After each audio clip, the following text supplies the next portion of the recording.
Hi, welcome to the Actual Speak Network. I'm Manazai. So yesterday there was a very interesting exchange on Newsmax where they were talking about the trade war or a potential trade war between the US and China. The exchange was very interesting and very educative. It takes about 4 to 5 minutes. Please, let's watch it together and I will see you after the exchange. Play the clip. I guess, saving face. China wants to insist that we called them. They insist they called us. I mean, it's a back and forth. Is this where we really are and what's stopping us from getting to the table? I think what's stopping us from getting to the table is Xi Jinping's intransigence. He has, for the past half decade, based his legitimacy on surpassing the United States. So it's very difficult, Mark, for him to admit that China is dependent on U.S. trade, and he can't be seen to giving in to the United States. So this really is important for him to say that President Trump blinked first, which is going to be the Chinese narrative. And I think we're going to see China be extremely difficult in these trade negotiations, as they always are, but perhaps more difficult now.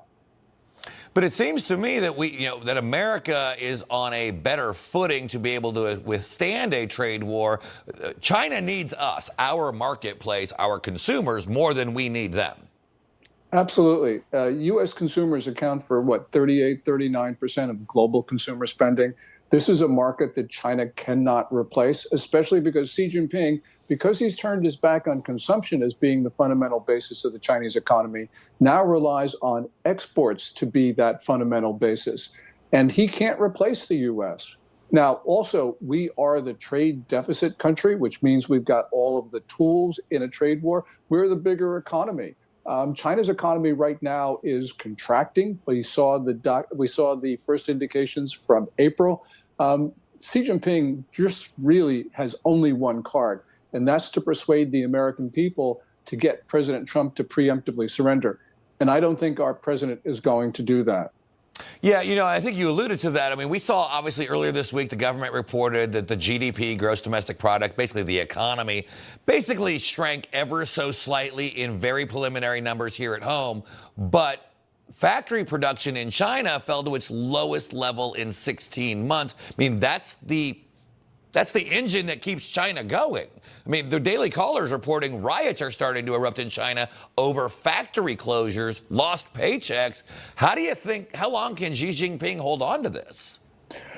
Xi Jinping's a tough guy, so he can take China off the cliff. But even before those disastrous April factory numbers that you talked about, China was in a deflationary spiral. We saw this from February and March price numbers. That means the Chinese economy is in real distress. But Xi Jinping doesn't care. He's like his hero, Mao Zedong. He can do things which everyone else believes are irrational. So this could be a very difficult time for China. They want to talk, I suppose. But the point is, Xi Jinping right now is going to put a barrier to any real negotiations for quite some time, if not forever. In what could be shown as a victory for President Trump, at least partial victory, as Chinese exports slow, U.S. companies like Apple are relying on India and Vietnam to make their products. So as we go through this trade debate, we have options. China doesn't really have those options available to them. Right. I mean, companies are moving their supply chains. Apple is saying that now most, if not all, of its production for the U.S. will be made in India. That used to be 100% China. We're seeing other companies with easier to move supply chains have moved out. China right now is in a very difficult position. And when you look at the broad trends of manufacturing, which is basically AI and automation, robots, those favor the United States. So long term, we're in a very good position, and China is not.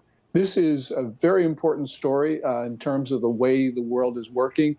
And in a period of deglobalization, which we're in, a trade-dependent China is in a world of hurt. And since you've said it, that we are in a better position, that means China either has to get there or steal it. There you have it, folks. You listen to this very interesting exchange. You have your opinion and you have your thoughts. Please leave them in the comment section. What do you think about potential trade war between the US and China. Is it ongoing already? Please leave all of that in the comment section. I'm gonna check it out. We will check it out. Remember, on Action Speak Network, we give you the information as it is. Our own personal opinions, we keep them for ourselves. Please hit subscribe. Let's get to 1,000 vote.